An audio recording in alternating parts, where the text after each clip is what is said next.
អត់បងប្អូនយើងនេះ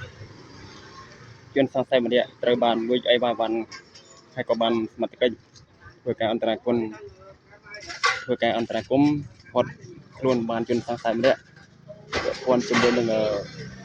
លួចអីបានសម្ភារៈដូចជាដែកមួយចំនួនផងដែរបងប្អូនជាបាទហើយទីតាំងនេះគឺខាងស្កាត់4ក្បែរសាលារៀនអូតប៉ាងបាទស្ថិតនៅក្នុងស្កាត់លេខ4ក្រុងនៅខេត្តព្រះសីហនុនៅវេលាម៉ោង3:40នាទីជាងបងប្អូនទៅមកបាទហើយជនសង្ស័យគឺមានគ្នាចំនួន2នាក់បានរត់ម្នាក់បាត់ហើយឡើយខាងសមត្ថកិច្ចគាត់ខកខ្លួនបានម្នាក់បងប្អូនបាទហើយខ្ញុំបានសួរទៅខាងជនសង្ស័យនេះគឺគាត់មកទាំងពីម៉ោង6ព្រឹកបាញ់បាទថ្ងៃទី6ខែកក្កដាឆ្នាំ2026បងប្អូនប្រិយបាទ